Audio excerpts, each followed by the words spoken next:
Ya udah, makanya kata aku sekarang aku udah gak punya apa-apa. Maksud aku sekarang, kata aku karena aku kan suamiku cuma sebulan doang di rumah sakit ya, ternyata kan ini udah mau 2 bulan gitu. Kata aku ya Allah, aku harus ngejual apa lagi gitu buat mau pulang balik ke rumah sakit gitu.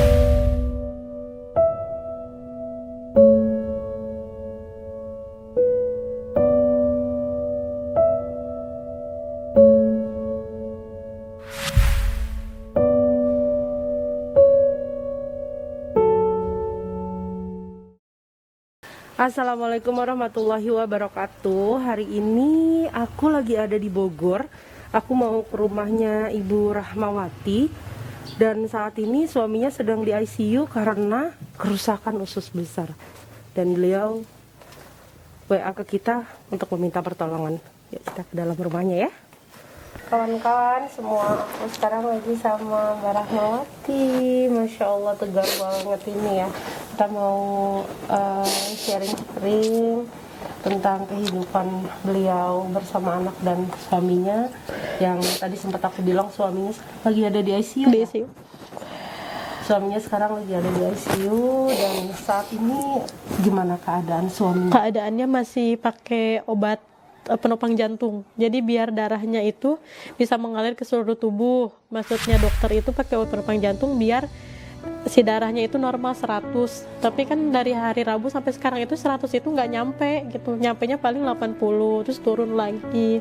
Terus nanti naik lagi 90, turun lagi ke 70 gitu. Jadi darahnya itu nggak bisa stabil. Oh gitu.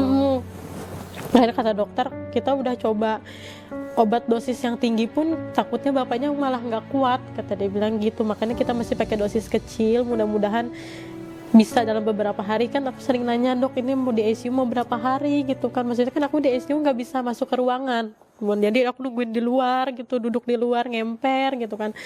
Aku pengen nanya gitu Bun gimana, cuman dokter bilang kalau bapak darahnya stabil udah nggak bisa pakai obat penopang jantung, mungkin bisa pindahin kita ke ruangan.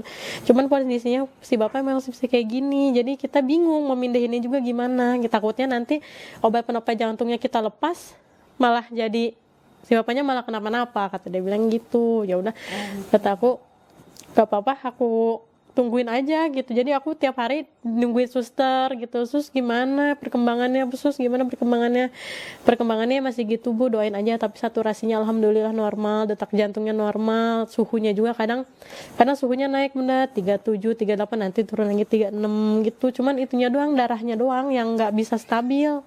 Karena dokter itu ngejar darah tuh normalnya kan 100, ngerjainnya di 100 aja cukup gitu kata dokter. Mau 100 berapa yang penting 100, kata dia bilang gitu, karena normalnya di situ. Tapi kalau darahnya dia udah 80, udah 70, ya kita mau gimana, bingung juga, kata dia bilang.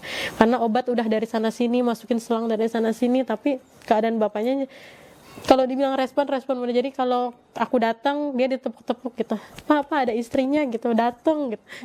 Dia melek tapi nanti tidur lagi gitu. Dia melek, aku bilang ya aku datang gitu, nanti dia barom lagi gitu.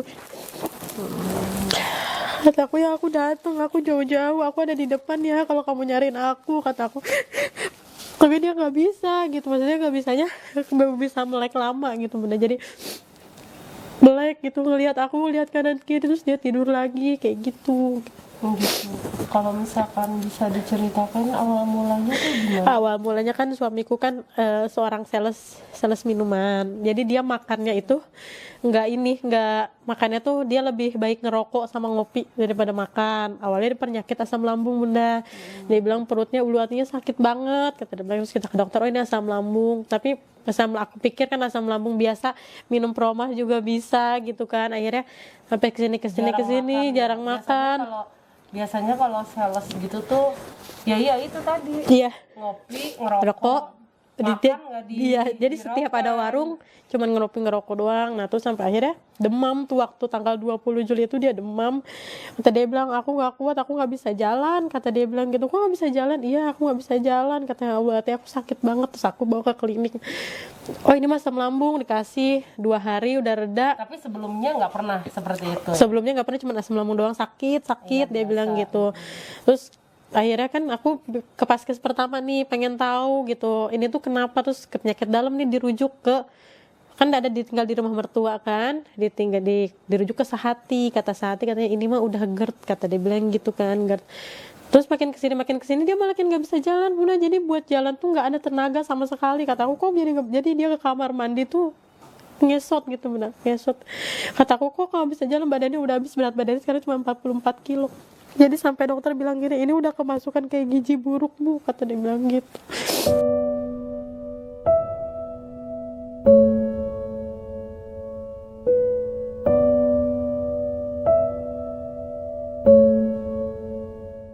Karena berat badan awalnya 70, sekarang 344 kilo. Kata bilang kita juga harus ngejar berat badannya Bu, pakai susu entrasol, kalau nggak ensure ya itu. Jadi kan dia pakai selang NGT Bu, jadi ada dimasukin lewat situ. Sedangkan kan kalau susu kayak gitu kan aku nggak di cover pakai BPJS ya. Iya. Jadi aku tiap hari harus mikirin gitu, karena dokter juga harus mengejar nutrisi dia biar berat badannya itu stabil juga, 50 udah cukup kata dokter. Tapi ini berat badannya jauh banget, kata dia bilang gitu. Makanya aku kan minta tolong sama kakakku kan, aku minjem uang dulu buat beli susu gitu. Harusnya aku kan mikirin juga susu hamil aku, susu anak aku, tapi aku lebih mikirin dia dulu gitu. Maksudnya aku ngejar kondisi dia dulu gitu. Tapi sampai sekarang masih begitu aja gitu Bunda. Itu yang bikin aku capek gitu, aku bolak-balik. Kadang aku kalau udah masuk ke ruang ICU ketemu gitu dia ya, aku mau ngomong aja nggak kuat gitu, ngeliat alat di kanan kiri dia bunyi gitu. Karena aku terus aku nggak kuat, nggak apa-apa Bu, saya liatin di sini kok, kata dia. Ngobrol aja, ajak ngobrol si bapaknya, siapa tahu ngerespon, kata dia bilang gitu. Jadi aku coba ngomong gitu, nggak usah nangis Bu, kata dia, nggak usah takut, kata dia. Di sini juga si bapaknya dapat pelayanan yang terbaik kok, kata dia bilang gitu. Cuman aku takut aja gitu kalau misalkan kita lagi tidur kayak malam ya, tidur jam 11 gitu, tiba-tiba ada suster keluar gitu, keluarganya ini, jadi jantung tuh rasanya kayak copot gitu. Ada apa ini gitu kan, nggak taunya semalam si bapaknya demam. Niatnya pulang dari rumah sakit aku pengen tidur Bunda, karena kan nggak tidur sama sekali. Aku bolak-balik kelurahan minta cap RT RW gitu kan. Sampai sekarang aku masih bolak-balik, ada yang kurang ini gitu. Sebagai orang tua, bagaimana perasaannya? Ya perasaannya sedih aja. Bingung gimana caranya gitu. Harapan Ibu apa nih saat ini? Ya harapan Ibu mah ya mudah-mudahan ini kan lagi ngandung, bayinya sehat, lancar lahiran gitu. Amin. Ada rezekinya itu. Amin, insya Allah. Dan saya nggak bisa ngapa-ngapain. Adanya paling sedih, wah sedih. Tapi pasti Ibu mikirin juga ya Bu? Iya. Saya kemarin sampai darah tinggi, saya seminggu sampai ke dokter 2 kali. Ya karena mikirin ini anak, dia udah nggak ada bapaknya, nggak ada suaminya, cuman sama anak saya yang gede aja. Ibu anaknya berapa Bu? 2. Aku sama kakakku tuh. Oh, Mbak Rahma sama kakaknya. Jadi aku bungsu. Oh, bungsu. Aku bungsu. Masya Allah. Luar biasa ya, hebat ini. Luar biasa. Tapi aku salut juga sama kakaknya, Masya Allah ya, baik banget ya.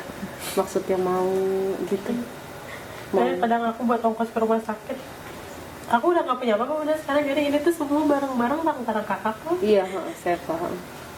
Aku buat ongkos ke rumah sakit, aku jual kulkas ke tetangga gitu buat ongkos. Jual mesin cuci.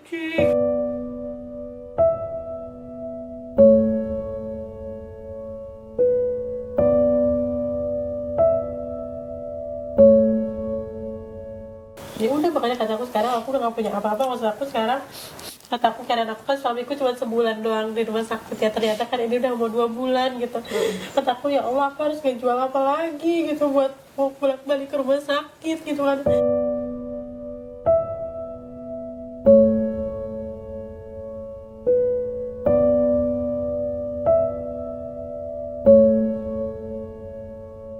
Jadi aku kadang-kadang mikir lagi gimana ya ke rumah sakit gitu. Walaupun aku di rumah sakit nggak makan Bunda, tapi kan ongkos ke sana juga lumayan. Aku di rumah sakit itu jarang makan karena aku mikirin kalau aku makan nanti aku pulangnya gimana. gitu. Aku nggak kompas Jadi nggak makan.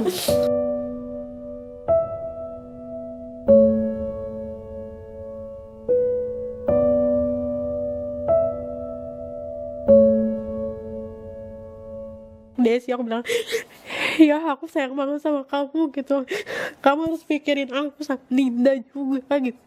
Kamu juga kan kamu tahu kamu pengen banget punya anak lagi, sekarang kan aku lagi hamil, kamu tahu gitu. Karena dia responnya dari tangannya gerak dikit, nanti nggak ada lagi gitu. Tapi selama ini dokter bilang saturasinya bagus kok Bu, sampai sekarang saturasinya tuh bagus, dia nggak pernah turun. Cuma mungkin butuh pemulihan aja. Kan cuman kita dari darahnya doang Bu, kita ngejar dari darah sama nutrisi dia doang katanya. Entrasol itu ya. Entrasol sama Ensure. Oh, 2. Jadi enggak, jadi pilih salah satu Bunda. Jadi dokter Biasanya dikasih apa? aku Entrasol karena kan Ensure harganya juga luar biasa. Jadi aku, Entrasol itu pekaleng kan ya? ada yang di box itu yang isinya 150 gram. 150 Iya, itu cuman buat 2 hari doang. 150 gram itu 2 hari. 2 hari. Kadang kalau lagi aku ada uang gitu, ada yang ngasih gitu ya dari teman-temanku yang peduli gitu kan, aku beliin yang kaleng kecil yang 400 gram itu 126.000 kayak Itu gitu. buat berapa hari? 1 mingguan kalau yang kaleng. Oh, 1 mingguan. Dan itu harus di Iya, harus terus jadi ya. jadi selama kan suami dirawat itu dari Agustus tanggal 2. Jadi dia di tanggal 2 itu udah pakai NGT Bunda, jadi dia nggak bisa makan kan, nggak bisa minum juga. Jadi akhirnya nutrisinya dari situ, dari susu. Dokter pun bilang gini katanya, teh kalau misalkan si bapaknya darahnya udah bagus stabil, insya Allah secepatnya kita pindahin ke ruang ranap, kata dia bilang gitu. Bertetap berdoa aja supaya darahnya bisa normal 100 ya, kita ngejar 100 dulu aja, nggak usah banyak-banyak dulu, kata 100/70 aja udah cukup, kata dia bilang. Jangan, yang penting jangan di bawah 100, kata dia bilang gitu. Pasti aku selalu berdoa, ya Allah 100 aja deh gitu, aku minta 100 gitu, aku nggak minta banyak, aku minta 100 gitu. Aku kan selalu nanya, karena kan aku kelamaan di ICU juga aku nggak bisa Bunda, jadi kan aku juga di ICU nggak bisa lama-lama karena kan itu penyakitnya juga banyak, sedangkan aku lagi hamil kan. Jadi suster selalu bilang, Bu 10 menit udah cukup ya ngobrol gitu, nanti kita keluar lagi. Bu 15 udah cukup ya. Kadang aku bilang aku masih pengen ngobrol gitu, tapi ngobrol juga ya kayak kita ngobrol sama patung, udah nggak ada respon apa-apa, nggak ada yang jawab gitu kan. Sekarang keinginan Mbak Rahma apa sih buat suaminya? Kalau ngomong keinginannya, pengennya sih aku dia sehat lagi, normal lagi gitu. Kerja lagi seperti biasa gitu, ngajak anaknya main gitu biasa gitu. Itu sih keinginan aku, dia sehat, dia bisa sadar normal seperti biasa gitu, saya seperti dia sebelum sakit. Ngobrol lagi bercanda gitu, main gitu, kita pergi liburan gitu.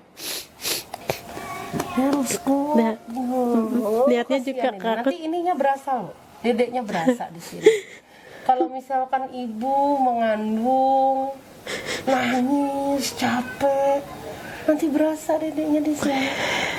Ya, harus mikirin juga nih dedeknya. Ya. Belum ada itu, belum pernah USG. Jadi kemarin USG dari sini dibantu sama Ibu RT, jadi kan ada posyandu.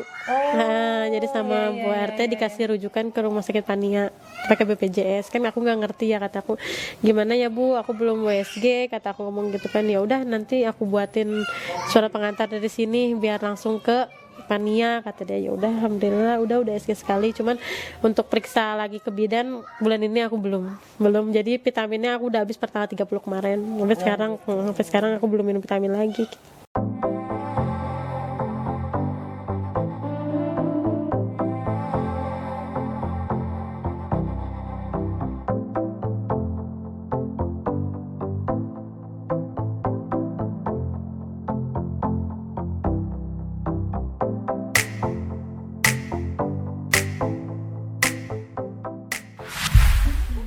alhamdulillah. Ayah banget ya ada ya. Nih, nanti buat. Ya, makasih Bunda, makasih. Oh iya.